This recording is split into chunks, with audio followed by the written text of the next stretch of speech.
دوستای عزیز و مهربونم، سحر هستم، راوی کانال جادوی داستان با سحر. قبل از هر چیزی از صمیم قلبم ممنونم که منو لایق همراهی و شنیدن دونستید و همینطور بی نهایت سپاسگزارم که با سابسکرایب کردن کانال عضو ثابتی از این جمع گرم و صمیمی میشید. جمع دوستانی که در معرفت و مهربونی و خوشقلبی نظیرشون رو هیچ کجایی نمیشه پیدا کرد. قلبم شروع کرد به تندتر زدن. ماشین که جلوی در خونه بابک وایساد، نفس عمیقی کشیدم و گفتم این پسر چی از جون من میخواد؟ در حالی که در ماشین رو باز میکرد تا پیاده بشیم گفت همون چیزی که دخترموش از جون من میخواد.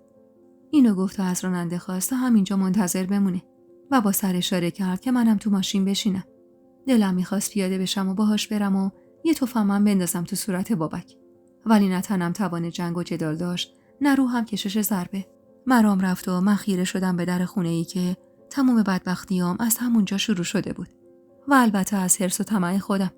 تمام مدتی که مرامون تو بود به خاطر یه تلخ اون روز فکر کردم، به بابک، به رفیقاش، به حال زارم و غرور و قلب شکستم، به ابراهیم و تعقیب و تهدیدش، به مامان. آخ مامان، لعنت من که با ندونم کاری از دستش دادم. لعنت به من که حرص و طمعم نسبت به پول باعث شد عزیزمو بسپارم به خاک و خودم به خاک سیاه بشینم. حالتون خوبه خانوم؟ نفهمیدم که این اشکای لعنتی که تمومیم نداشتن ریخته بود رو گونم و به حقیق افتاده بودم که باعث شده بود راننده تاکسی که مرد مسنی بود سرچرخونده و با نگرانی نگام کنه. تون با روسری اشکامو پاک کردم و گفتم بله ممنونم. به ساعت مچیم نگاه کردم. نیم ساعت از رفتن مرام میگفت دلهره عمون منو بریده بود و دلم عجیب گواه بد میداد. واسه همین از ماشین پیاده شدم و بدون معطلی زنگ خونه رو فشار دادم. در فلزی بزرگ رو که با تیکه بلندی باز شده بود هل دادم. هیچ کسی از پشت آیفون نپرسید کیه و چی کار داری و همین باعث شد که بیشتر از قبل مضطرب بشم. اما اون لحظه تعلل کردن و مضطرب شدن نبود. باید میرفتم داخل. واسه همین در رو هل دادم و وارد شدم. اما با ورودم به حیاط اون خونه نفرت عین خون تو رگام جوشید. خاطرات اون روز نحس عین فیلم از جلوی چشمم رد می شدن. اون ایوون کذایی که بابک پرتم کرد بیرون و من سکندری خوردم روش. صدای داد و هوار مرام که به گوشم خورد، جای این که بترسم نفس آسوده‌ای کشیدم. همین که سالم و زنده بود و میتونه سربده بکشه واسم بس بود. گفتم دست از سرش بردار. من میخوامش. میفهمی؟ ارغوان مال منه. به خدا اگه نخواستم بیشتر از این حرفای مرامو بشنوم. من نشنیده دل باخته بودم بهش و اگه خبردار می شدم چی تو دلش میگذره حسابم با کرام الکاتبین بود. دسته در رو پایین کشیدم و وارد سالن شدم. باهاش که چش تو چش شدم ساکت شد. یقه پیرهن بابک تو دستش بود و صورتش از حرص سرخ. از دیدنم جوری تعجب کرده بود که انگار اصلا متوجه در زدنم نشده بود. چند لحظه با تعجب نگام کرد و وقتی تونست خودش رو جمع و جور کنه با حرص بابکو هل داد. مگه نگفتم تو ماشین بشین؟ مظلومانه گفتم خب نگرانت شدم. حرفم تموم نشده صدای قهقه زدن بابک رو شنیدم. خدا خوب در و تخته رو با هم جور کرده. حیف از نازی که دلش پیش توی بیلیاقت گیر کرده. حیف که عشق عاشقی چشمش رو کور کرده. وگرنه میذاشتم بیفتی تو دام این دختره و اونقدری ازت بکنه و ببره تا بفهمی این گره گوریا چه کارن.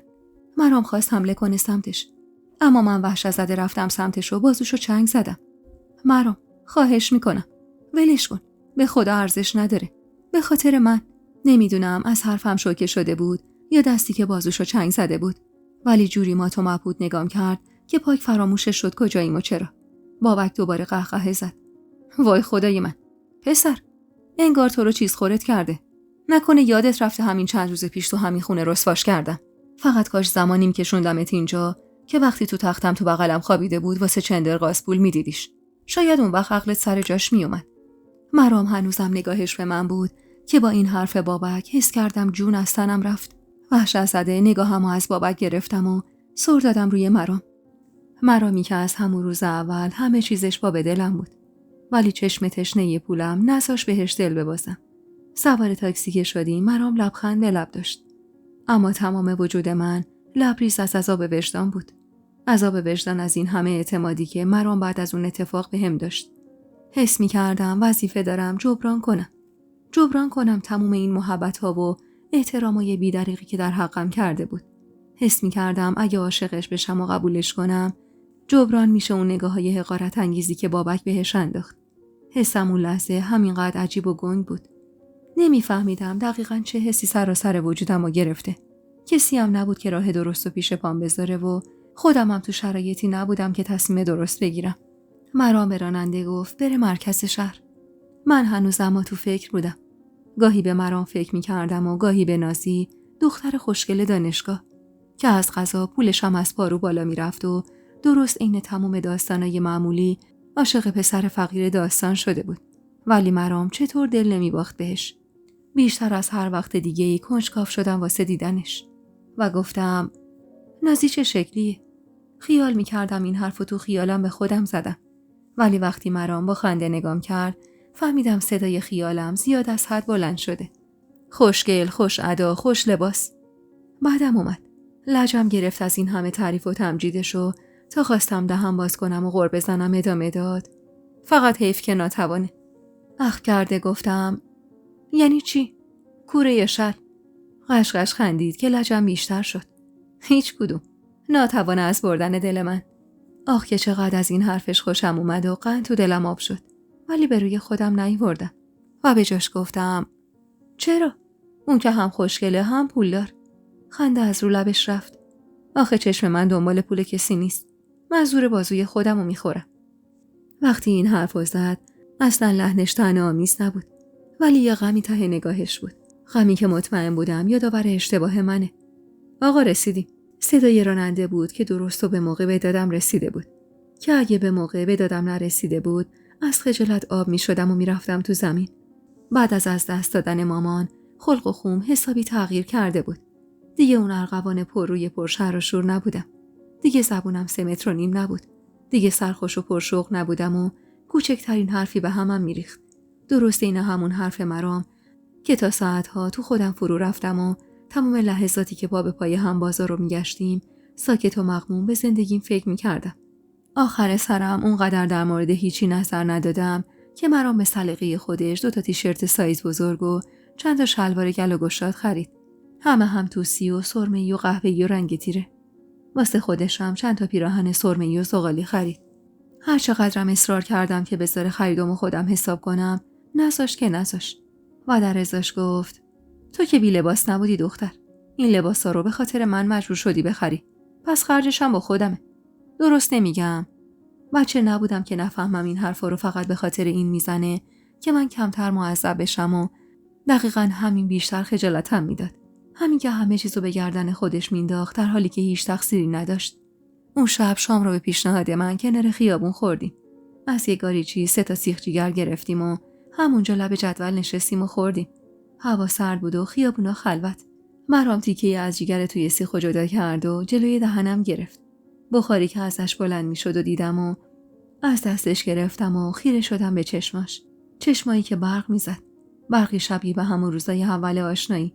روزهایی که تازه مشغول به کار شده بودم و مرام با بهونه و بی بهونه خودشو میرسوند به آشپزخونه رستوران. جیگر رو تو دهنم جا دادم و شروع کردم به جویدن و گفتم کاش الان جای دیگه ای بودیم.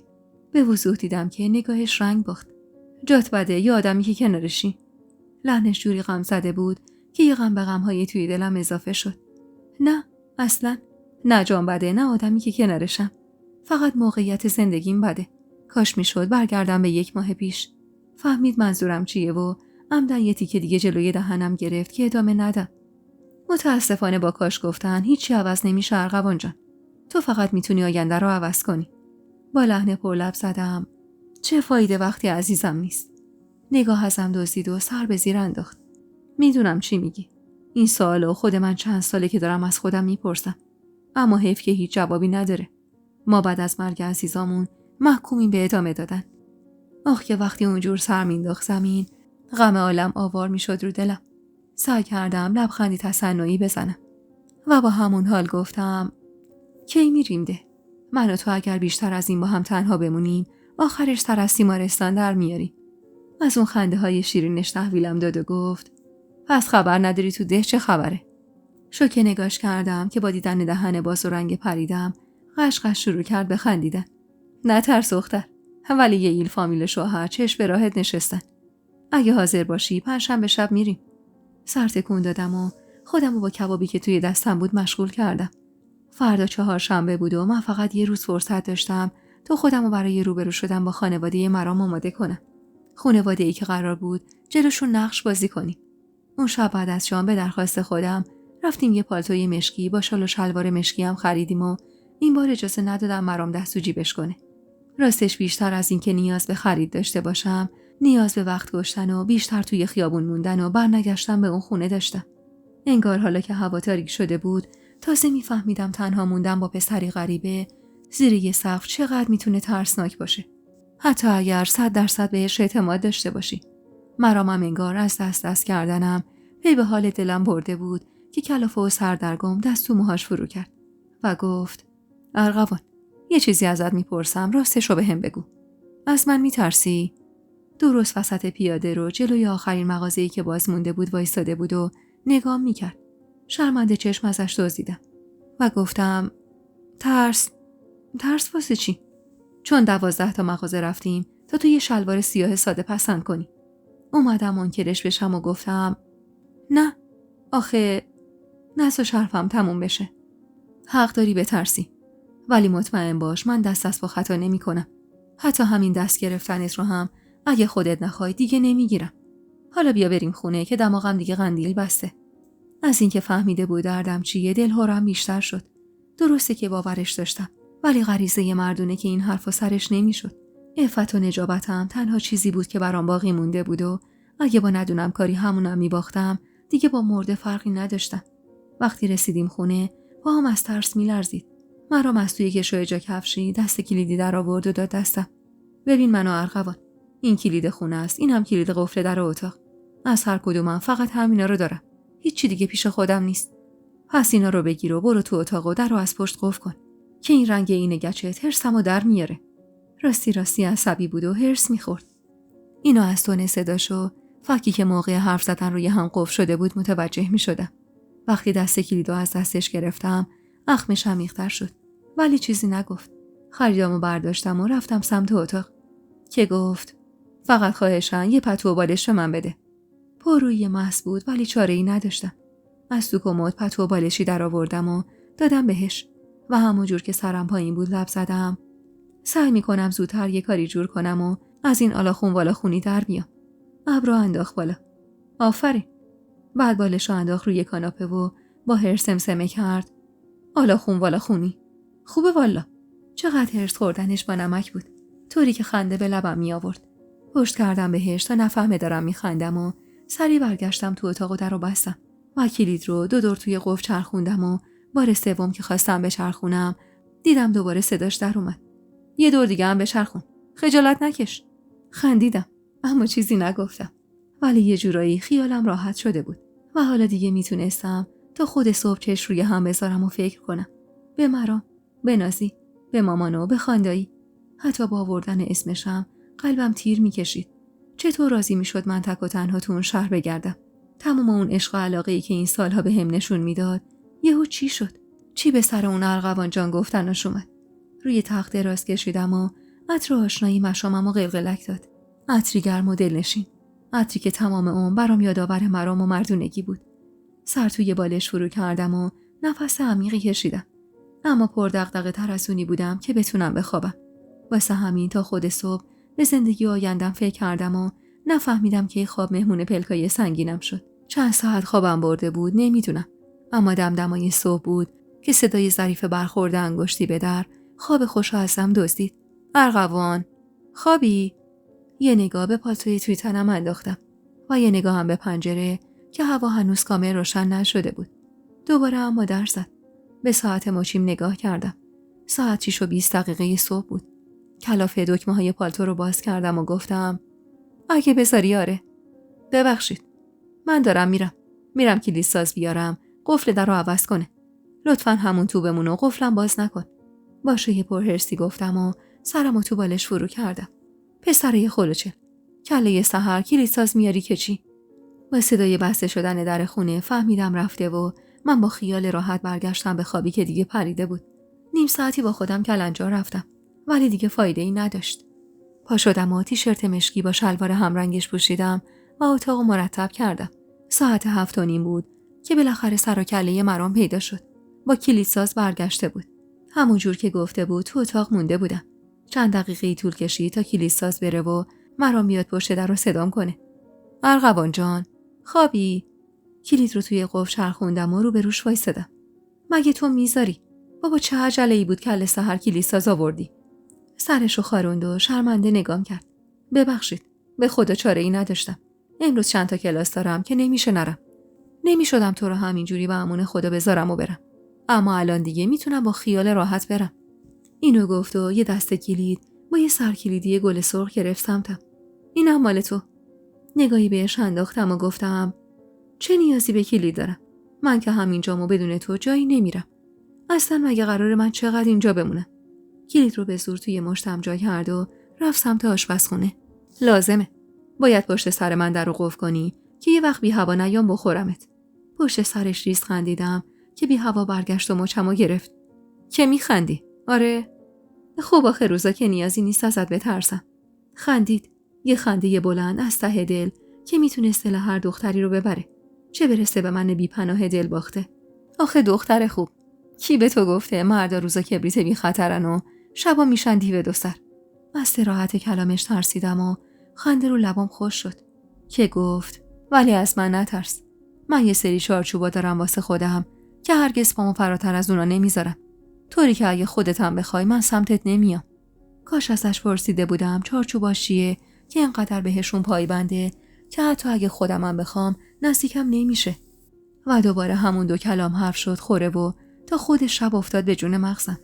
مرام صبونه رو سرپایی خورد و دم در حالی که داشت شیشه عطر رو روی خودش خالی میکرد نگام کرد. من ظهر نمیام. واسه خودت یه چیزی درست کن بخور. عصر میام بریم واسه هفتم مامان نسرین هر چی لازمه بخریم. وقتی رفت اونقدر فکرم پی حرفش و اون چند تا پاف عطر روی گردنش شد که پشت سرش نرفتم در رو قفل کنم. و با خودم گفتم حتما امروز نازی سر کلاسه. واسه همین شیشه عطر رو خالی کرده رو خودش. بعدم به خودم نهیب زدم که بنده خدا فقط چند پاف زد. نه اینکه شیشه عطر رو خودش خالی کنه. همین. مرام تو اوج سادگی همیشه مرتب بود و خوشبو. خور شده بودم یا عاشق. تموم فکر و ذکرم اما مرام شده بود و چارچوباشو نازی و اون شیشه عطر. تا ظهر روی کاناپه دراز کشیدم و فکرای بی خودی کردم. شاید منظورش از چارچوباش این بود که نزدیک به دختری نمیشه که واسه خاطر پول هر کاری میکنه. اگه چند باری بی هوا دستمو نگرفته بود خیال میکردم عقاید مذهبی مانعش میشه. اصلا چرا این همه بهش فکر میکردم؟ مگه نباید از خدا می بود که کاری به کارم نداشته باشه؟ که اینکه بتونم کنارش راحت و بی دغدغه زندگی کنم تا بتونم راهمو پیدا کنم. یادم ساعت 2 ظهر بود که از شدت گرسنگی و ضعف از جا بلند شدم و یکی یکی کابینت‌ها رو باز کردم. همه چی توشون پیدا میشد. از لپه و لوبیا گرفته تا برنج و روغن و ادویه. شاید هر کسی دیگه جای من بود به تنها بودن مرام توی اون خونه شک میکرد. ولی من باورش کرده بودم.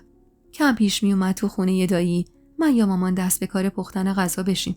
همیشه زندگی خودش پخت و پز میکرد و الحقا که دست پخت خوبی داشت و اگه به لطف کار کردن توی رستوران نبود من هیچ چیزی از آشپزی کردن سر در نمی آوردم. دست به کار شدم تا یه قیمه بادمجون جا افتاده بار بذارم، اونم نه واسه ناهار خودم که در اصل واسه شام.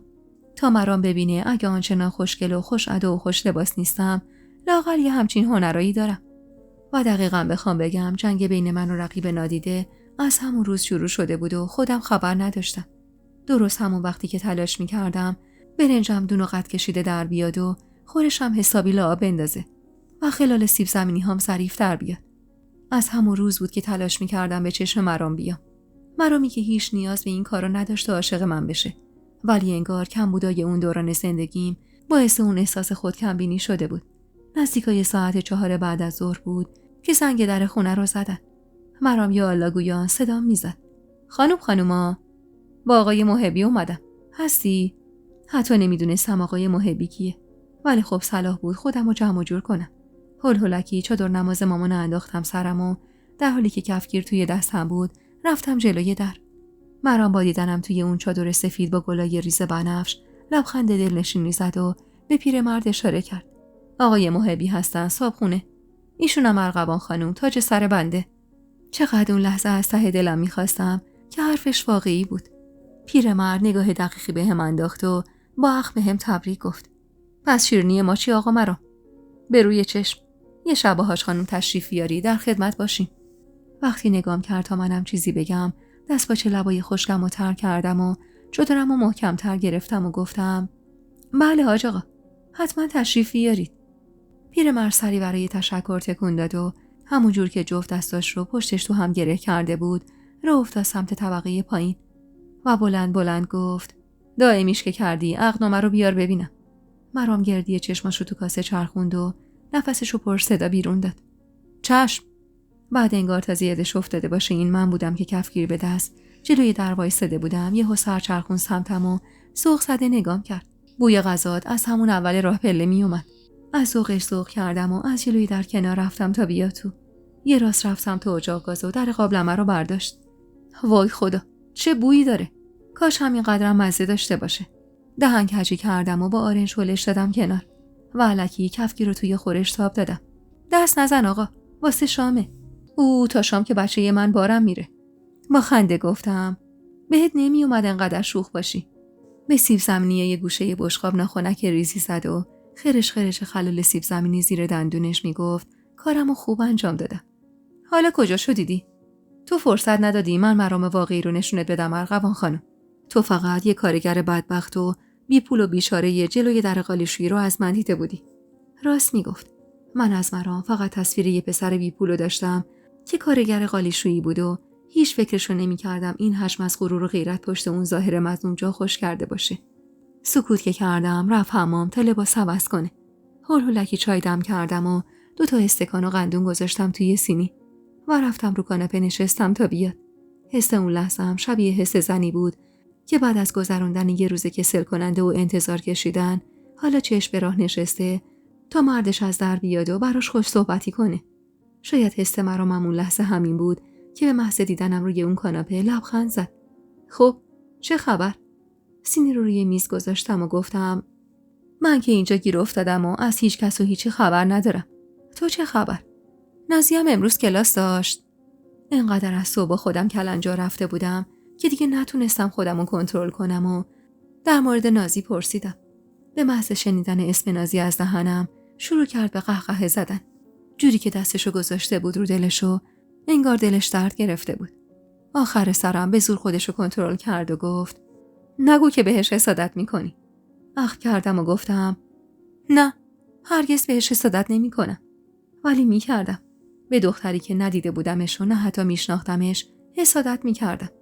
دختر زیبا و پولداری که دلش پیش مرام گیر بود. آفرین، درستش هم همینه. اصلا اون باید به تو حسادت کنه. یه تا ابرومو بالا انداختم و گفتم اون وقت من چی دارم که اون دختر بهش حسادت کنه؟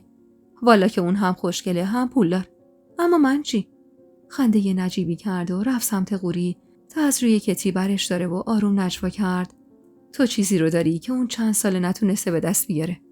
نمیدونم چرا یهو بی هوا گرمم شد. گور گرفتم. انگار یکی درجه بخاری رو تا آخرین حد ممکن بالا برده بود. حس کردم صورتم گور گرفته و گونه‌هام گل انداخته. 2 استکانو پر از چای کرد و کنارم نشست. واسه فردا چی لازمه؟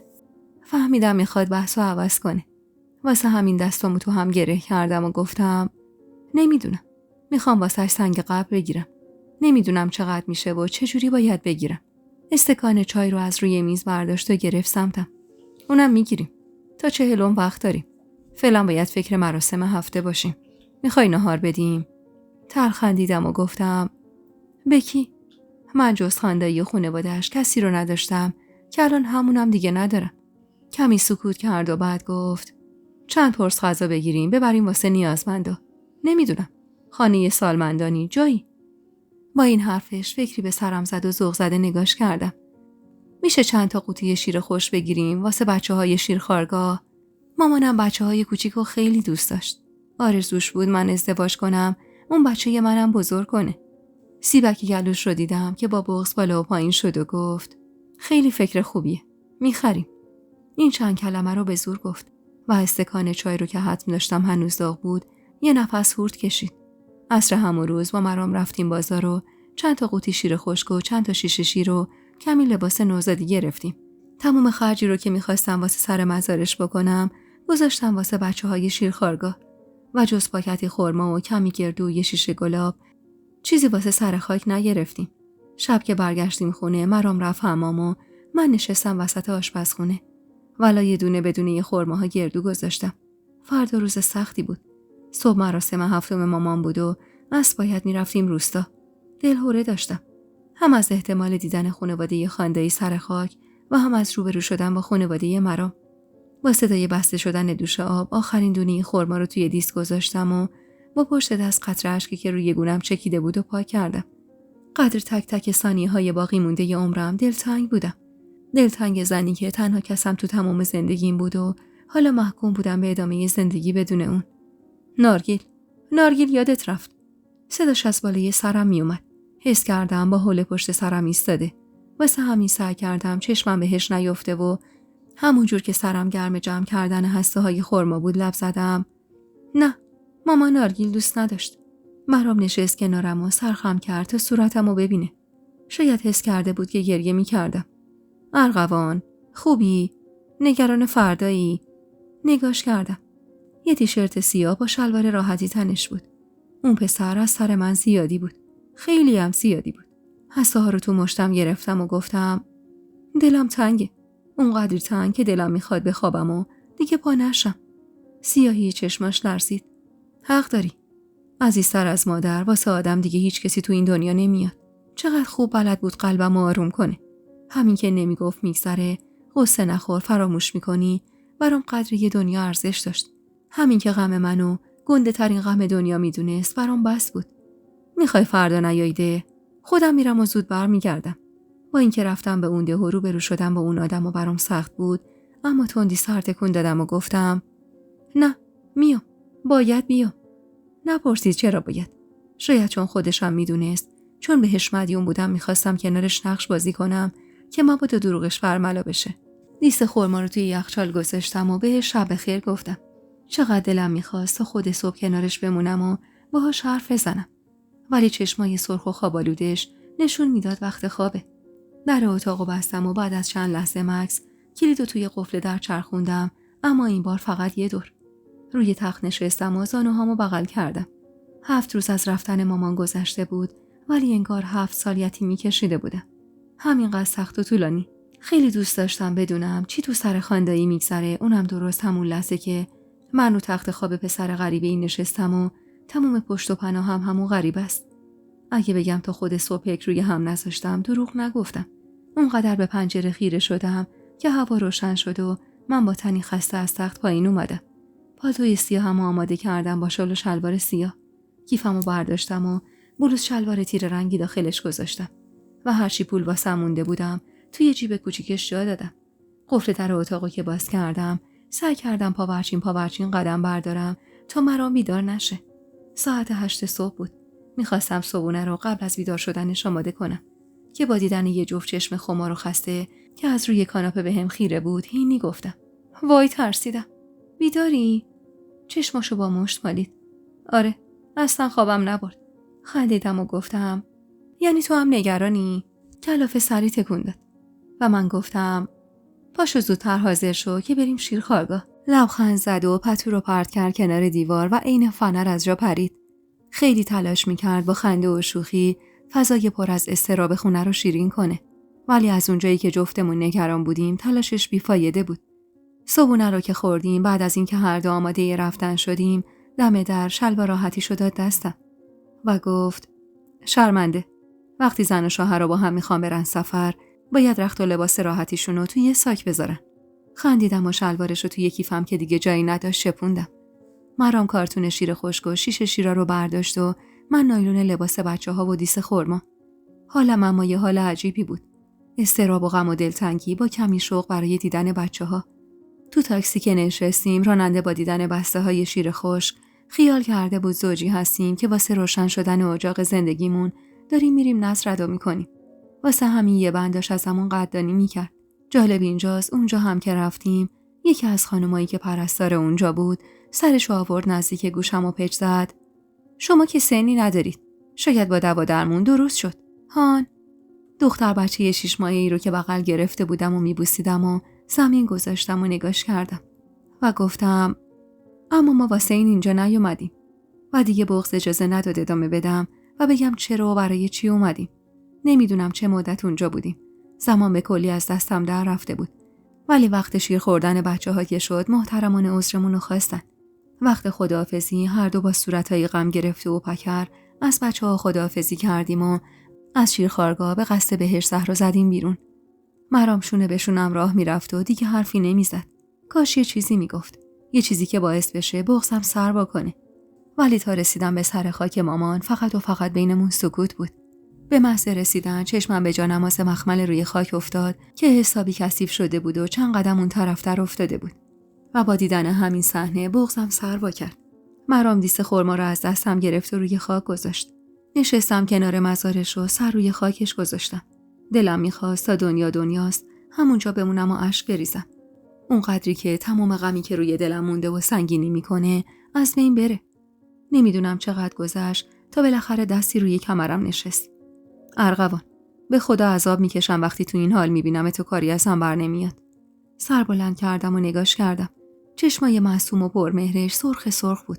معلوم بود تا جایی که جا داشته اشک ریخته. فارغ از اون حرف عامیانه‌ای که اکثرا معتقدن مرد گریه نمیکنه، مرام گریه کرده بود. اونم واسه کی؟ واسه مادر من. برای زنی که هیچ نسبتی باهاش نداشت. با دیدنش توی اون سرمای استخونسوز زمستون ته دلم گرم شد. به حضورش، به محبت و مرامش. لبخند تلخی زدم و گفتم بلد نیستم چجوری باید برگردم به زندگی.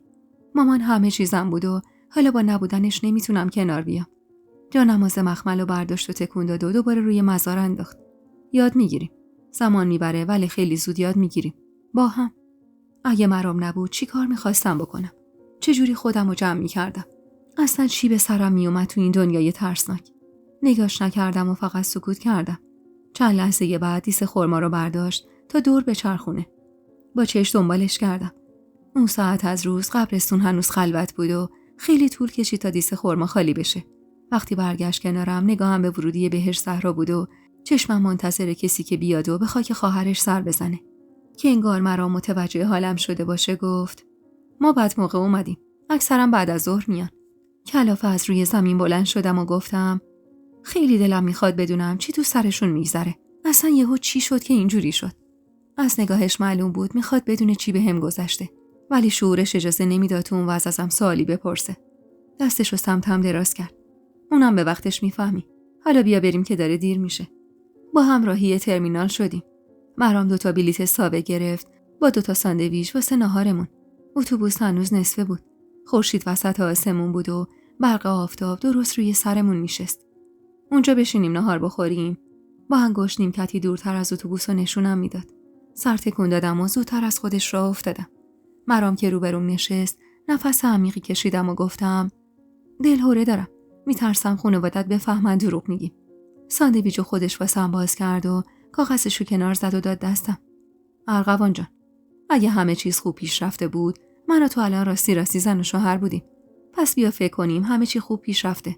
اینجوری راحت‌تر میتونیم نقش بازی کنیم. منظورش از خوب پیش رفتن این بود که اگه من حماقت نمی‌کردم که اگه حماقت نمی‌کردم الان شاید مامان زنده بود. گازی به ساندویچم زدم تا بغضمو باهاش قورت بدم. مرام که دید چیزی نمیگم شروع کرد به معرفی کردن خانواده‌اش. 2 خواهر، مریم که بزرگتر بود و مهتاب که از مرام کوچیک‌تر. 3 برادر، مراد، مرتضی و مسعود. از پدر ساده و مهربونش گفت و از خاتون. به خاتون که رسید نفرتی که ندیده ازش داشتم به دلهورم غلبه کرد. سعی کن زیاد ازم فاصله نگیری و با خاتون دهن به دهن نذاری. باشه؟ اون زن یکم چموشه. با این حرفش دلهورم اونقدری زیاد شد که حس کردم هر آن ممکنه هرچی خوردم بالا بیارم. که همون موقع شاگرد راننده فریاد زد مسافرای ساوه سوار شن. باقی مونده یه ساندویچو توی کیسه گذاشتم و دستم گرفتم و پا شدم و گفتم بلند شو بریم که اگه یکم دیگه حرف بزنی ممکنه پشیمون بشم و برگردم خونه. خندید و ته مونده یه ساندویچشو گوشه لپش جا داد. حس می‌کردم خوشحاله. از دیدن خانواده‌اش خوشحال بود یا همراهی من نمیدونم. یا شایدم از بازی کردن فیلمی که چیزی کم از آرزوهاش نداشت خوشحال بود. به محض سوار شدنمون ماشین راه افتاد. حالم آشوب بود و این آشوب دلم رو دیدن جاده خشک و سرد بدتر میکرد. پلک روی هم گذاشتم تا شاید کمی خوابم ببره و حالم بهتر بشه و سعی کردم به حرفاش فکر کنم، به اینکه اگه همه چی خوب پیش رفته بود ما الان راستی زن و شوهر بودیم. اگه مامان مرام رو میشناخت قطع به یقین تاییدش میکرد. اون همیشه دلش میخواست من یه زندگی آروم و ساده و بی دغدغه داشته باشم. حیف که من تشنه پول بودم. تشنه پولی که هیچ وقت به اندازه کافی تو زندگیم نبود. ارغوان، خوابی؟ چشمم تازه گرم شده بود که با صدای آروم مرام لای پلکمو باز کردم. نه. با همون لبخند قشنگ همیشگیش گفت پاشو رسیدیم. پس خوابم برده بود. ترسیده و هول سری سر جام نشستم. به این زودی؟ آره جونم. رسیدیم ساوه. تا 10 ساعتی راه هست که باید با سواری بریم. آب دهنمو قورت دادم و گذاشتم ساک دستیمو خودش برداره. بعد از ظهر بود و هوا سردتر. مرا ماشینی در بست کرد و اسم روستایی رو آورد که تا اون روز نشنیده بودم. سوار ماشین که شدیم حس کردم یکی داره تو دلم رخت میشوره. که مرام پرسید خوبی؟ آروم گفتم آره. دستشو جلو آورد و دستمو تو دستش گرفت و فشاری بهش آورد. بهش گفته بودم آره، ولی اصلا خوب نبودم و الکی فقط یه لبخند رو لبم نشونده بودم. و چقدر دلم میخواست اون 1/2 ساعت راه بین ثابت تا ده کش بیاد، ولی از وقت بعدم راننده ی ماشین انگار میخواست سر ببره که اونجوری تند میرفت. 20 دقیقه بعد ماشین جلوی در خونه ای وایساد که مرام خواسته بود. نفس عمیقی کشیدم و به خونه نگاه کردم. خونه ای روستایی بود ولی بزرگ. کوچه ها همه خاکی و خلوت. مرام نگام کرد و گفت بریم. چاره‌ای جز رفتن نداشتم. از ماشین پیاده شدم و کنارش وایسادم. اوه خاتون چه آب و جارویی هم کرده. به زمین خیس جلوی خونه نگاه کردم.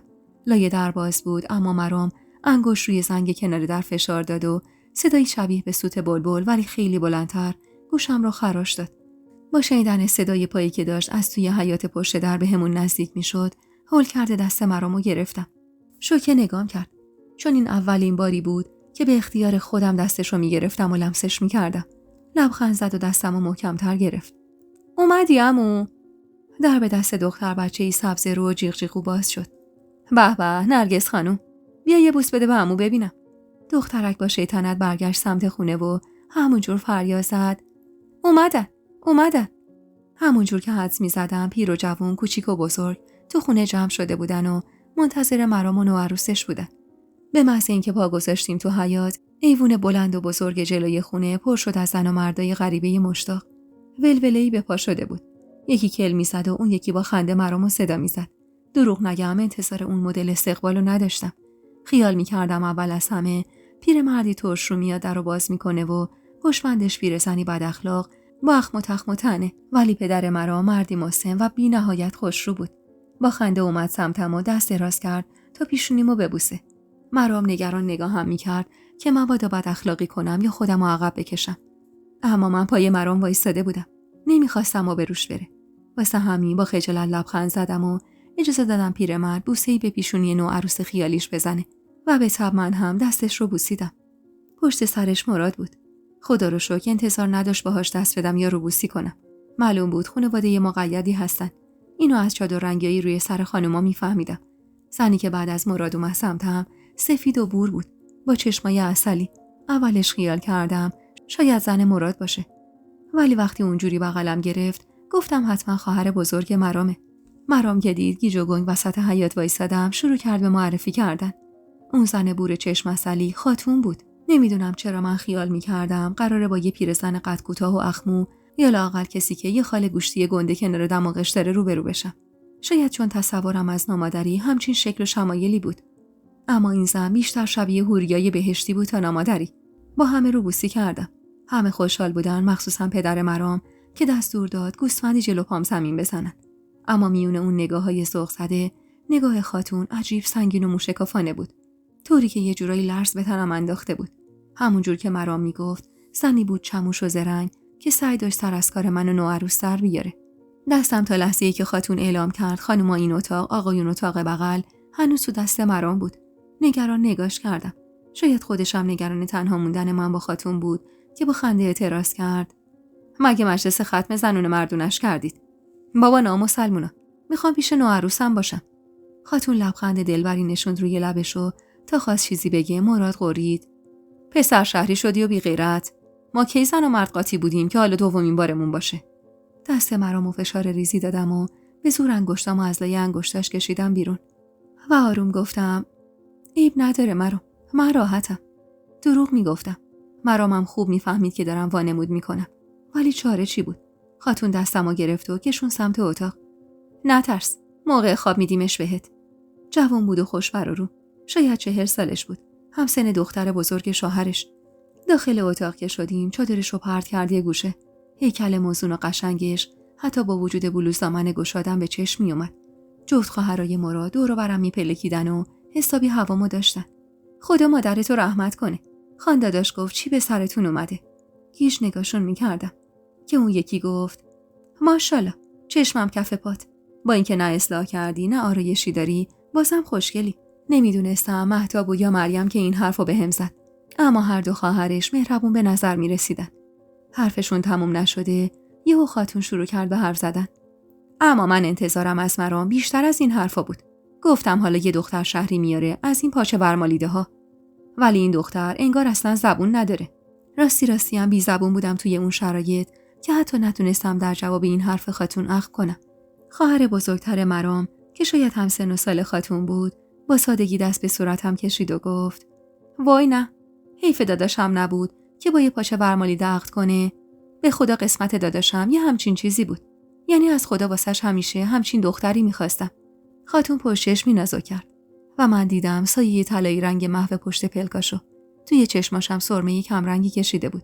آرایش نرمی داشت که هیچ کدوم از زنای حاضر توی اتاق نداشتن. مریم، همونی که حد زده بودم خواهر بزرگ مرام باشه، یکی زنا رو به هم معرفی کرد. ولی من نمیدونم چرا ناخودآگاه چشمم دنبال زن مراد میگشت. زنی بود هم سن و سال خودش، اما صورت ساده و بیالایشش کمی شکسته تر میزد. تو پر بود و خوشخنده. دلم به حالش میسوخت. از هیچ جا خبر نداشت و فارغ از غم دنیا با دلیل و بی دلیل قهقهه میزد که گاهی حرص خاتون رو در می آورد. گفتم خاتون. آخمان از خاتون که با تموم زنای اون اتاق فرق داشت. اونطوری که به نظر می اومد همه ساده بودن و یه رو. اما خاتون 1001 رو داشت. گاهی با خودم می گفتم نکنه اسم هوا و نامادری باعث شده که من بی دلیل روبروش وایسم و نسبت بهش جبهه بگیرم. ولی نه، گمون نکنم.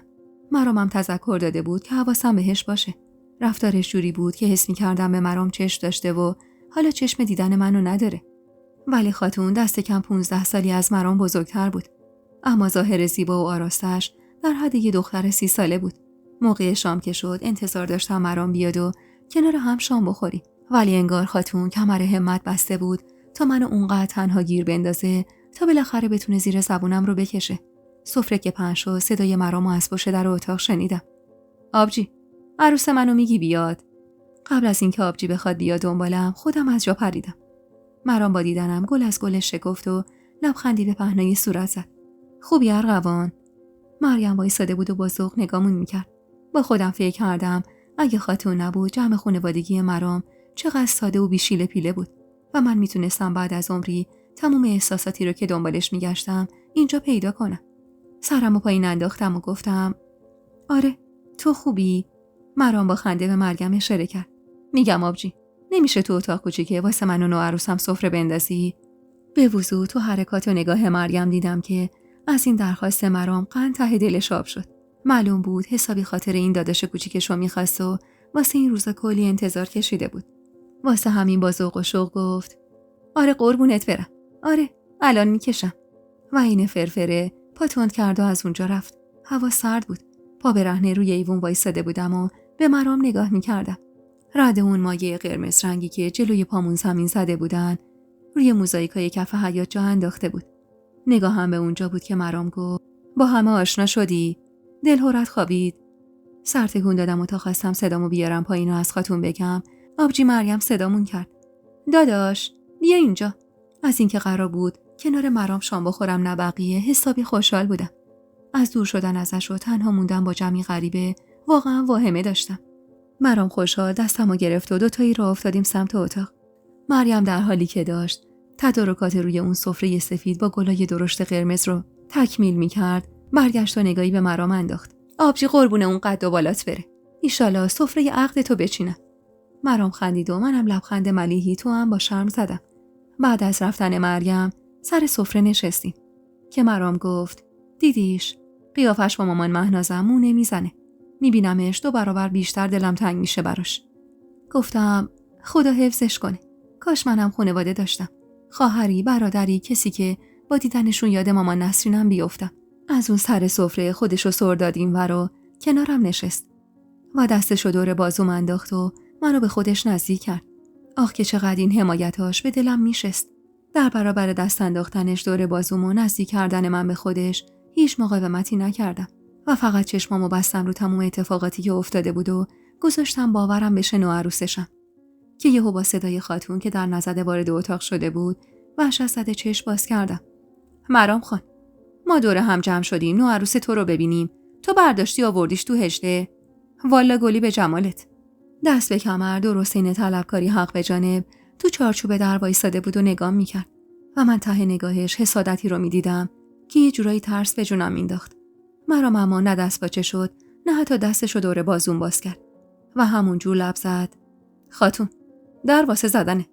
خوبه برا من ادا شهریا رو در نیار. زشت مهمونون بیرون نشسته تو اینجایی پی عشق و حال خودت. زنتو شب میبردی تو اتاق تا صبح هر کاری میخواستی میکردی. خجالت زده و شرمگین لب گزیدم و تلاش کردم از مرام فاصله بگیرم، اما اون فشار دستشو دور بازوم بیشتر کرد. معلوم بود داره به ام تلاش میکنه تا لج خاتونو در بیاره. مهمونا که غریبه نیستن خاتون. شاممونا که خوردیم میاد پیششون. لحن مرام چنان محکم بود که خاتون دیگه جرئت نکرد حرفی بزنه و با اخم از اتاق رفت. به محض رفتنش حرصی ازش جدا شدم. این زن چرا همچینه؟ به خدا یه جوری رفتار میکنه انگار خاطر. نمیدونم این حرف چطور ناخودآگاه از زبونم بیرون اومد، اما باعث شد مرام که در حال سر کشیدن لیوان دوغش بود به سرفه بیفته. جای اینکه نگرانش بشم فهمیدم هول کرده و با نگاهی مشکوک سر زدم بهش که داشت تلاش میکرد با مشت زدن به سینه خودش راه نفسش رو باز کنه. وقتی دید کاری نمیکنم با چشمایی به اش نشسته از شدت سرفه نگام کرد. یه وقت نزنی پشتمو، دستت اوف میشه. بی توجه به لحن شوخیش چشمامو ریز کردم. سعی نکن حواسمو پرت کنی. بگو این زن چرا اینجوریه؟ هان، این همه حسادت واسه چیه؟ خندید و گفت میگم، ولی نه الان. پس کی؟ با چشم به در اشاره کرد. وقتی از اینجا رفتیم تو فقط سعی کن باهاش دهن به دهن نذاری. خاتون از چیزی که فکر میکنی خیلی خطرناکتره ارغوان. این حرفمو ورود بی موقع شام اجازه نداد مرام حرفش رو ادامه بده و من تمام مدتی که مریم و مهتاب با سمون سفره میچیدن به مهتاب فکر کردم. به زنی زیبا و جوان که هم سر پیرمردی شده بود هم سن پدرش. ولی میدونستم از این قبیل اتفاقا توی روستاها زیاد میافتاد. واسه همین این مسئله ای نبود که بخواد فکرمو درگیر کنه، بلکه چیزی که عجیب شک به دلم انداخته بود و واسم سوال شده بود رفتار خاتون با من و مرام بود. رفتاری که زار میزد این زن به مرام چش داشته یا حتی داره. یعنی چیزی جز این نمیتونست باشه. شام اون شب کباب بره بود. خانواده مرام واسه شام حسابی سنگ تموم گذاشته بودن. موقع خوردن مرام تلاش میکرد فکرمو از خاتون دور کنه. فکری که تا قبل از رسیدنمون بده تمومش درگیر مراد بود و نگاه ناپاکش. اما حالا تمومش شده بود وقف خاتون. شام آرومو با تعلل خوردیم. انگار که جفتمون از دور شدن از هم واهمه داشتیم. بعد از 1 ساعت در اتاق ضربه‌ای خورد و کمی بعد مریم وارد شد. جالب بود که اعضای خانواده همه موقع ورود به اتاق در می‌زدن. الا خاتون. داداش، مهمونا یکم دیگه میرن. ارغوان جونو میدی ببرم؟ جوری میگفت ارغوان جون رو میدی ببرم انگار ارغوان صندوق میوه‌ای بود که اختیارش دست مرام باشه. مرام خندید و گفت مگه چاره دیگه‌ای هم دارم. فقط خواهشاً زیاد خستش نکنید. کل روز از خونه بیرون بودیم، حسابی خسته است. مریم ذوق زده دستمو گرفت و بردم سمت اتاقی که 1 ساعت پیش اونجا بودیم. هنوز ولوله به پا بود. همه با هم حرف می‌زدن جوری که من متوجه حرف هیچ کدوم نمی‌شدم. ما بین مریم و مهتاب درست روبروی خاتون نشستم. اخماشون قدی در هم بود که ناخودآگاه منم اخم کردم. انگار باورم شده بود مرام شوهرمه و اون زن به شوهر من چش داشت. حالا کی قراره عقد دائم بکنید؟ با حرف خاتون یهو سکوت شد. حس کردم کل خانوما زور زدن به من و منتظر جوابن. هول شدم. ته دلم جوری خالی شد که حس کردم هر آن ممکنه بندو به آب بدم. خب من فعلا عذر دارم. خودمو کشتم تا همین چند کلمه از دهنم بیرون بیاد. مهتاب اما عین یه فرشته نجات به دادم رسید. خان داداش که گفت ارغوان جون تازه مادرشو از دست داده. فعلا باید صبر کنی. اومدم نفس راحتی بکشم که خاتون با نیشخند ادامه داد. خب اینجوری هم که خوبیت نداره. مرام جوونه و ارغوان بی کس و کار. میگم نکنه پس فردا دل پسرمون سرد بشه و پسش بزنه. اون وقت دختر دست خورده تنها به چه کار کسی میاد؟ وقتی گفت بی کس و کار چنان عرق سردی نشست روی تنم و لرزیدم که قابل توصیف نبود. این لرزش اما از سرما بود یا از شدت غم بی کسی نمیدونم. یا شایدم از اون حجم از نفرتی بود که به اون زن پیدا کرده بودم. اما سوالی که اون وسط واسم پیش اومد این بود که چرا هیچ کس متوجه طعنه تلخش نشد؟ چرا کسی بهش بر نگشت؟ چرا مهتاب فقط سر تأسف تکون داد و مریم فقط لب گزید؟ به زن مراد نگاه کردم که میخندید. به من میخندید یا بازم بی دلیل. آب دهنم رو قورت دادم و سعی کردم خودم از پسش بر بیام و گفتم شما نگران نباش. من مواظب خودم هستم. درسته بی کس و کارم. ولی حد و حدود رو خانواده‌ام بهم یاد دادن. میتونم درست و از نادرست تشخیص بدم. ما هم فعلا فقط محرم همین.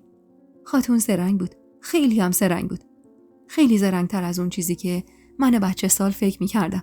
از اونجای اینو میگم که حرفم تموم نشده، لبخند به لباش اومد و گفت یعنی هنوز زنش نشدی؟ تازه داشتم میفهمیدم قصدش از این بحث و بگو مگوها چیه. میخواست ته ماجرا رو در بیاره و بفهمه اتفاقی بین ما افتاده یا نه. بچه بودم و خیال میکردم که اگر بهم اتفاقی نیفتاده نجابت خودم رو ثابت میکنم و بهش میفهمونم همچی میکس و کارم نیستم. مهتاب اخ کرد و گفت وا خاتون، این حرفا یعنی چی؟ خوبیت نداره. اصلا پاشید جمع کنید بریم که این تفلکا خستن و وقت خوابه. از خدا خواسته پشت بند مهتاب از رو زمین بلند شدم و استکان چایی که جلوم بود رو برداشتم و راه افتادم سمت آشپزخونه. آشپزخونه اون سر حیاط بود. دلم می‌خواست هر چه زودتر شب تموم بشه و دیگه مجبور نباشم خاتون رو تحمل کنم. اما شبای روستا انگار چند برابر شبای تهران دراز بود. تو شلوغی آشپزخونه یه گوشه وایساده بودم و به رفت و آمد جمعیت نگاه می‌کردم. و گاهی تلاش می‌کردم گوشه یه کارو بگیرم. ولی بیشتر تلاشم برای تنها نموندن با خاتون بود. تلاشی که دست آخر با رفتن عروسا و دخترا بی‌ثمر موند. همه شب بخیر گفتن و رفتن خونه هاشون. و حالا من موندم و زنی که انگار چشماش جادو می‌کرد. درشت بود و خوشحالت. درست این کاسه‌ای پر از عسل. اونقدر قشنگ که دلم می‌خواست ساعت‌ها بهشون خیره بشم. ولی امان از زبونش. درست برعکس چشماش، زبونش تلخ بود. به تلخی جام زهر. گفتی کجا آشنا شدید؟ دلم نخواست بگم کارگر رستوران بودم. واسه همین گفتم دانشگاه. ابرو بالا انداخت و نیشخندی زد. باریکلا. پس نازی رو هم میشناسی؟ با شنیدن اسم نازی از زبونش ته دلم خالی شد. چرا این زن نازی رو میشناخت؟ دست باچه سر تکون دادم. سرشو نزدیک گوشم آورد و آروم گفت هیچ فکر نمی‌کردم اونو پس بزنه. بیا سر وقت تو. لحنش جوری بود که انگار می‌خواست لجمو در بیاره. به صورتش خیره شدم. به چشمای قشنگ و مکارش. به لبخند ظریف و زیرکانش. بچه بودم ولی حالیم بود که نباید بازی رو ببازم بهش. واسه همین عین خودش لبخند زدم. عشق همینه دیگه. حساب و کتاب سرش نمیشه. با شنیدن این حرف از من جا خورد. انگار انتظار نداشت همچین جوابی ازم بشنوه. واسه همین اخم کرد و رو گرفت ازم. و من مطمئن شدم که قطعا ریگی به کفش این زن هست.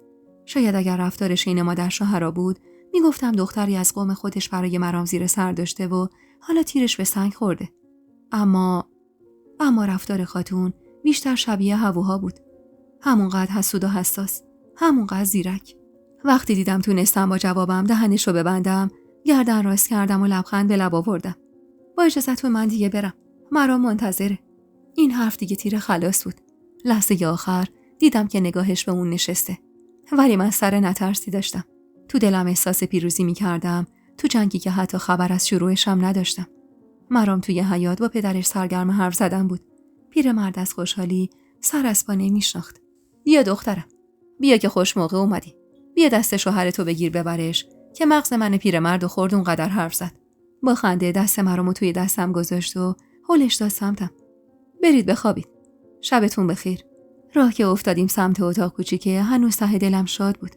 شاد از برنده در اومدن، از کلکلی که خاتون به پا کرده بود. مرام در اتاقو باز کرد و کنار کشید تا من اول وارد اتاق بشم. به محض اینکه وارد اتاق شدم اما نگاهم میخ رخت خواب 2 نفره وسط اتاق شد و انگار یه سد آب یخ روی سرم خالی کردن. چرا اصلا به اینجا یه ماجرا فکر نکرده بودم؟ اصلا قرار بود من اون شب توی اون اتاق کوچیک با مرام چطور تا صبح سر کنم؟ منی که تا شب قبل تو خونه مرام تو اتاق جد در و چند دور قفل می‌کردم تا بتونم راحت بخوابم. لحافی مروارید دوزی شده و نو، ولی نه به قشنگی لحافایی که مامان میدوخت وسط اتاق بود. رنگ سرخ مخملش زیر مرواریدای ریز و درشتی که روش دوخته بودن کمتر به چشم می‌خورد. مرام که انگار بدتر از من از دیدن اون صحنه جا خورده بود کنارم ایستاد و با خجالت و شرم و البته کلافگی دستی تو موهاش برد و گفت راستش فکر اینجاشو نکرده بودم. پس اونم مثل من بود. منم فکر اینجای قضیه رو نکرده بودم. یعنی اونقدر از وقتی که رسیده بودیم درگیر کلکل با خاتون شده بودم و فکرم درگیر اون بود که اصلا به این موضوع فکر نکرده بودم. نگاهمو از لحاف گرفتم و جوری مستحصل نگاش کردم که یهو زد زیر خنده. به خدا نمیخورمت. چرا یه جوری نگاه میکنی انگار جن دیدی؟ هیچ نگران نباش. من میرم رو زمین میخوابم، تو راحت رو همین لحاف بخواب. مگه قراره تا صبح کسی بیاد اینجا؟ من اون سر اتاق، تو این سر اتاق. خیالت راحت. راضی شدی؟ بعدم سری دوید و متکایی از روی رخت خواب برداشت و برد اون سر اتاق انداخت و گفت آهان، راضی شدی؟ گفتم اما آخه میخواستم بگم سختمه تا صبح توی اتاقی به این کوچیکی زیر یه سقف ها تنها بخوابم. نه واسه این که ازت بدم میاد یا ازت میترسم، فقط واسه این که میترسم یه وقت این حسی که بهت پیدا کردم کار دستم بده. ولی نگفتم. مرام که نمیدونه تو دل من چی میگذره اخم ریزی کرد. ارغوان، باور کن اونقدر هم که فکر میکنی کثیف و نامرد نیستم. لحنش کمی دلخور بود. خجالت زده لب گزیدم و تو سکوت پالتو و شالمو در آوردم. مرام پشت بهم وسط اتاق وایساده بود. چیزی نگفتم و با همون شلوار کتون و بلوزم خزیدم زیر لحاف. مرام با همون قیافه دلخور رفت سمت چراغ اتاق و خاموشش کرد و درست عین من کاپشنشو در آورد و با همون شلوار و پیراهنی که اومده بود سرشو گذاشت روی بالششو گرفت خوابید. زمستون بود و خونه روستایی و از درز پنجره ها سوز سرما می اومد. بخاری رو آخرین درجه کار میکرد ولی هنوزم سرما رو حس میکردم و من خوب میدونستم که بخواد تا صبح اینطور بخوابه قطعا یخ میزنه و سرما میخوره. معلوم بود که سردشه، اما به خاطر من رفته بود اون کنج خزیده بود و جوری وانمود میکرد که انگار سردش نیست. ولی من از فرم خوابیدنش متوجه شده بودم که حسابی سردش شده، اما عین تمام روزای گذشته داشت در حقم مردونگی میکرد. دل کردم که باشم لحافو بردارم و ببرم روی اون بکشم. یه دلم میگفت بی خیال شو، ممکنه بعد برداشت کنه، اما دلی که بهش باخته بودم نمیذاش بی خیاله چون باطمه زدنش از شدت سرما بشم. واسه همین تصمیم گرفتم خودم پالتومو بپوشم و لحافو بندازم روی اون و اینطور شد که پا شدم و لحافو بردم و آروم نیمخیز شدم و انداختمش روش. دستم اما هنوز تو هوا بود که چرخید سمتم. خدا رو شکر کردم اتاق اونقدری تاریک بود که نبینم چجوری نگام میکنه. خدا خیرت بده. داشتم قندیل میبستم، اما اینجور که نمیشه. خودت سرما میخوری و یخ میزنی. آروم گفتم من پالتوم تنمه. اون تشکم میکشم کنار بخاری و نزدیک اون میخوابم. پاشو سر جاش نشست و گفت اصلا بیا یه کاری بکنیم. 2 متکا میذارم وسطمون، این ور اون ورش میخوابیم که تو هم لحاف داشته باشی. ای خدا بگم این خاتونو چی کار نکنه که 2 پتو اضافه داخل این اتاق نذاشته. اینو گفت و سری پا شد رفت و 2 از متکاهایی که به عنوان پشتی دور تا در اتاق چیده شده بود و برداشت و آورد و گذاشت وسط تشک 2 نفره. بالش خودش رو هم از اون ور برداشت و آورد و گذاشت این ور تشک و گفت نگاه کن، اینجوری هم تو گرم میمونی هم من. به روح مادرم قسم، قول میدم انگشتم بهت نخوره. تا صبحم بر نمیگردم اون سمت، رو به دیوار میخوابم. بعدم ادامه داد این لحافو مامان خدا بیامرزم برای شب عروسیم دوخته بود. کاش میشد واقعا واسه شب عروسیم ازش استفاده کنم. غم تو صداشو که شنیدم و قسم جون مادرشو دیگه مقاومت نکردم. آروم رفتم اونور متکاها، سرمو روی بالش گذاشتم و گوشه لحاف روم کشیدم. اما از اینکه تو این فاصله یکم مجبور شده بودم کنار راد بخوابم، قلبم تون تون میزد. چی داشت به سرم میومد نمیدونم. هرچی بود این یه حس تازه بود. حسی که تا اون روز تجربهش نکرده بودم. آره، من داشتم مبتلا میشدم به درد عشق. اونم درست تو زمان و مکانی که نباید. سکوتم رو که دید پا شد و سر جاش نشست و گفت ارغوان. بله. تو هنوزم از من بدت میاد؟ انگار داشت سوالی رو میپرسید که جوابشو از قبل میدونست و فقط دلش میخواست از زبون من بشنوه. باید چی کار میکردم؟ خودمو سفت میگرفتم و وانه میدادم یا ول میکردم اون تهمونده غرور رو دل میدادم به اون کارگر قالیشویی که یه روزی به چشمم تنها کمبودش پول بود و حالا جوری دل باخته بودم بهش که کمبودی حس نمیکردم. من هیچ وقت از تو بدم نمیومد. من از همون روز اولی که تو رستوران دیدمت ازت خوشم اومد. ولی تو خیالم میخواستم با یه پسر پولدار وصلت کنم که مادرم رو نجات بدم. وا دادم.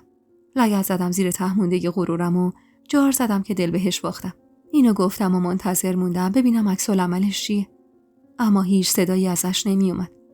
وقتی اعتراف کردم منتظر بودم تا واکنش خاصی نشون بده. نمیدونم. لبخند گل و گشادی بزنه یا ذوق وافر. ولی هیچ کاری نکرد و هیچ صدایی ازش نیومد. با خودم گفتم نکنه باورش نشده. یا شایدم اون خاطره یک کسایی تو خونه بابک نذاشت که ابراز علاقم به کامش خوش بیاد. که بی حرف خزید زیر لحاف و همین باعث شد که تن من به لرز بیفته و بغضم بگیره و دلخور بشم. چرا هیچ واکنشی نشون نداد؟ چرا وا دادم بهش؟ بعد از این رفتار مرام تا خود صبح خواب چشمم نیومد. مرامم تا خود صبح بیدار بود و تو نیمه خودش غلط میزد. اون دیگه چش بود. اون داشت به چی فکر میکرد. هوا که روشن شد نشست رو رخت خواب و آروم زمزمه کرد. عجب شب مزخرفی بود. لحافو کشیدم روی سرم و گریه کردم. احساس تنهایی و بیکسی بیشتر از قبل هم چیره شده بود. چند لحظه بعد صدای باز و بسته شدن در اتاق نشون داد مرام رفته. کلافه لحافو زدم کنار و 2 ماتکایی که بینمون بود و برداشتم و پرت کردم سمت در. مزخرف خودت. اشکام بی دلیل میریخت. نمیدونستم دردم دقیقاً بی‌اعتناییه یا چیز دیگه. حال داغونم فقط ورود بی موقع و بی اجازه خاتون، اونم کله سحر رو کم داشت. پاشو ارغوان، چقدر میخوابی؟ پاشو کلی کار داریم. الان دخترها با ماما میرسن تو هنوز خوابی. همینجور که رگباری حرف میزد نگاهش روی رخت خواب 2 نفره میچرخید. چی داشت میگفت کله سحر؟ ماما کی بود؟ ماما چی بود؟ دخترها واسه چی داشتن میومدن؟ وقتی دید از سر جام تکون نمیخورم لحافو کشید کنار و شروع کرد به جمع کردنش و گفت چرا هاج و واج نگاه میکنی ارغوان؟ دیالا جون بخور. مجبور نبودی شب انقدر بیدار بمونی که حالا چشمات از شدت خستگی باز نشه. خوب ادعات میشه کاریت هم نکرده. گرچه همه چی یکم دیگه معلوم میشه. تازه داشت دوزاری میافتاد. یعنی قرار بود ماما بیاد منو معاینه کنه که این جماعت بفهمن نامزد مرام دختر پاک و دست نخورده ایه. اصلا مگه تو این دوره زمونه هنوزم از این مسخره بازی‌ها بود؟ من داشتم چی کار میکردم با خودم؟ مرام ارزش این همه خورد شدن غرور و شخصیتم رو داشت. تو ذهنم 1000 سوال بود که خاتون دستمو گرفت و به زور از روی تشک بلندم کرد. پاشو دیگه، چرا اینقدر شلی؟ معلوم نیستی شبها چی کار کرده که این حال و روزته. لحنش پر از کینه و حسادت بود و دل من پر از دلخوری از کسی که به خاطرش این همه نیش می‌خوردم. عصبی دستمو از توی دستش کشیدم بیرون و گفتم ولم کن ببینم. ماما چیه دیگه؟ یعنی تو نمیدونی ماما کیه؟ ماما یه زنه که میاد معاینت کنه. خجالت نکش. کل دخترای این ده رو خودش قبل از عروسی معاینه کرده. حتی منو. اینجا رسمه. اگه نمیدونی بدون. با چنان غروری گفت حتی من که انگار به واسطه این معاینه به کجا رسیده بود. هرسی پسش زدم و پالتومو از روی زمین برداشتم تا تنم کنم و گفتم من از دخترای روستای شما نیستم که بذارم هر که هر کاری دلش خواست بکنه. ما از این رسم و رسوما نداریم. مگه عهد عتیقه. و شالم رو سرم کردم و خواستم از اتاق بیرون برم که سینه به سینه یه پیرزنی قد بلند و اخمو در اومدم. مریم و مهتاب و صدیق زن مرادم پشت سرش بودن. ایوا ارغوان جون، کجا داری میری؟ فخری ماما تازه اومده. به صورت بشاش و خنده روی صدیق نگاه کردم و بعد ملتمسانه به خواهر بزرگ مرام. چی میگه این زن؟ ماما واسه چی آخه؟ ما از این رسما نداریم تو شهرمون. این رسم و رسومات واسه 100 سال پیشه. نه الان. ستم از بغض میلرزید. تنها و غریب میون اون قوم گیر افتاده بودم. مهتاب بغلم کرد و گونمو بوسید که هیچ خوشم نیومد و بیشتر لجم گرفت و پسش زدم. قربون ریختت بشم. این رسم ماست. همه عروسا معاینه میشن. 100 سال پیش و 1 سال پیش هم نداره. این رسمه و از قدیم بوده. عیبش چیه؟ عیبش این بود که من حتی اگه عروس این خانواده هم بودم دوست نداشتم اینطور برخوردی با هم بشه. خصوصا که عروس این خانواده نبودم و نمیتونستم راستشو بهشون بگم. عیب دیگرش هم این بود که دلم نمیخواست بیشتر از این به پای بازی کردن این نقش تاوان پس بدم. چشمم از هجوم اشک میسوخت، ولی تلاشم رو میکردم که اشکی روی گونم نچکه. به سقف اتاق خیره شدم و نفس عمیقی کشیدم و گفتم میخوام با مرام حرف بزنم. اون اگه بفهمه میخواید همچین کاری با هم بکنید قطعا نمیذاره. حرفم تموم نشده صدای پوزخند صدادار هاتون رو شنیدم و پشت بندش حرفی که از دهن مریم در اومد و قلبمو به درد آورد. مرام تو حیاط منتظر جواب ماماست. باورم نمیشد. مرام چرا باید همچین کاری میکرد با من؟ مگه تموم این اتفاقا یه بازی نبود که خانواده‌اش دست از سرمون بردارن؟ پس معاینه من به چه کارش میومد؟ نکنه اون حرف دیشبم کار دستم داده بود. نکنه اون ابراز علاقه رو گذاشت به پای میل دلی من به واقعی شدن این بازی و اینجوری انداختم وسط اینجا. خاتون دستمو گرفت و کشوندم سمت تشک. دختر، مگه به خودت شک داری؟ چرا انقدر دست میکنی؟ بیا تو، بذار فخری ماما کارشو بکنه. یه جوری نگاه میکرد انگار مطمئن بود ریگی به کفشمه و قراره با معاینه فخری ماما کاسه زیر نیم کاسم بزنه بیرون. درونم جنگی به پا بود میون دل و عقل و غرور و شعورم. دلم با مردی بود که به خیالم داشت در حقم نامردی میکرد و عقلم با تمام توان میگفت طلایی که پاکه چه منتش به خاکه. غرورم که دیگه چیزی ازش به جا نمونده بود، اما شعورم میگفت این جماعت حق ندارن وایسن و تماشا کنن چجور شخصیتم خورد میشه. آخر سرم توی اون جنگ دل و عقلم دست به دست هم دادن و پیروز میدون شدن. عقل میگفت بذار دهنشون بسته بشه، علل خصوص دهن خاتون. دلم میگفت اما شاید با این معاینه قرار این بازی واقعی بشه. اما مرام چرا به من شک داشت؟ چه سوال مسخره‌ای. خب هر کس دیگه‌ای هم جای مرام بود بعد از اینکه من اونجوری تو خونه ی رفیقش میدید حتما با خودش همینطور فکری میکرد. با همین حرفا خودم رو توجیه کردم و سپردم به فخری ماما. اما قبلش از بقیه خواستم برم بیرون، به جز خاتون که سرسخت‌تر از اونی بود که بشه از اون اتاق بیرونش کرد. لحظات نفرت انگیزی که حس می‌کردم تمام غرور و شخصیت و آبروم زیر سوال رفته بالاخره تموم شد و فخری ماما با صدایی نخراشیده رو کرد به خاتونی که دست به سینه وایساده بود و بر نگاه می‌کرد. گفت عروستون پاک خاتون، شیرینی من یادتون نره. حرفش تموم نشده لایه در باز شد و مهتاب و مریم و صدیقه خودشونو انداختن تو اتاق. مهتاب از ته دل کل کشید و مشتی نقل که تمام مدت توی دستش نگه داشته بود پاشید رو سرم. خاتون اما حسابی اخماش تو هم رفته بود. صدیقه به مهتاب و مریم تبریک میگفت و تو اتاق ولوله‌ای به پا بود. ولی من هنوز نگاهم به نگاه خاتون بود که به اون نشسته بود. حتما منتظر بود ماما بگه من دختر نیستم و اون با خیال راحت جار بزنه تازه عروس مرام دست خورده است و این نامزدی خیالی به هم بخوره. فخری ماما که قصد رفتن کرد اخمامو تو هم کردم. اون لحظه هم خوشحال بودم که پوزه خاتون رو به خاک مالیدم، هم ناراحت از اینکه به شخصیتم توهین شده بود. فخری ماما دوباره طلب شیرینی کرد که مریم از اتاق رفت بیرون و چند لحظه بعد برگشت. چند تا اسکناس هزاری لوله شده گذاشت تو مشت فخری ماما و گفت اینا رو شادومات داده. ایشالا شیرینی بعدی مال بچه دار شدنشون. به در نیمه باز اتاق نگاه کردم و مرامی که از لای در پیدا بود. سر به زیر کنج ایوون نشسته بود. فخری ماما تشکر کرد و رفت. مریم و مهتاب صورتمو بوسیدن و صدیقه به دست دادنی اکتفا کرد. وقتی همه رفتن من موندم و خاتون که هنوز خودش رو پیدا نکرده بود. با حرص گفتم راضی شدی؟ سینه به سینه‌اش ایستاده بودم. سعی کرد خودش رو جمع و جور کنه و به سختی تونست بگه میدونستم عرضه نداری از پس تعب گرم این پسر بر بیای. همون اول که دیدمت فهمیدم بی دست و پایی. نمیدونم مراد چی دیده بود ازت یا اونجوری میگفت. حیف از این پسر که خاطرخواه تو ماست شده. کلمه به کلمه این حرفاش پر از شک و شبهه و سوال بود. خاتون حد و اندازه طبع و گرمای مرامو از کجا میدونست؟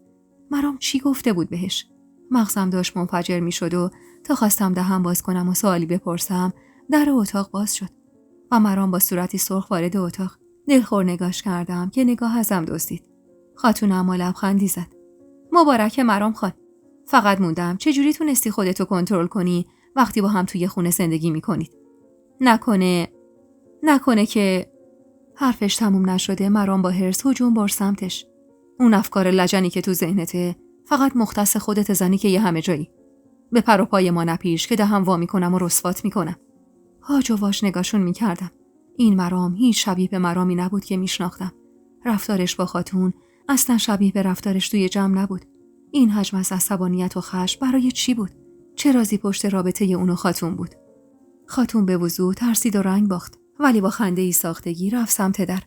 اما لحظه آخر انگار نتونه خودشو کنترل کنه، برگشت و زل زد تو چشمای مرام و گفت: با من درست حرف بزن بچه. میدونی که اگه بخوام کاری میکنم که آقات اسم تو از تو شناسنامش خط بزنه. اینو گفت و دیگه منتظر جواب مرام نمون و سریع از اتاق خارج شد. چند دقیقه از رفتن خاتون میگذشت، ولی من هنوز مات و مبهوت وسط اتاق وایساده بودم و به اتفاقات همین نیم ساعت اخیر فکر میکردم که مرام دستمو گرفت و من تازه یادم افتاد که چقدر ازش دلخورم. اون حجم از دلخوری که از شب قبل ازش داشتم با کوه دلخوری اتفاق امروز دست به دست هم داده بودن و حالا منتظر فوران بودن. اخمایی در هممو که دید گفت: خوبی؟ قاطع گفتم: نه.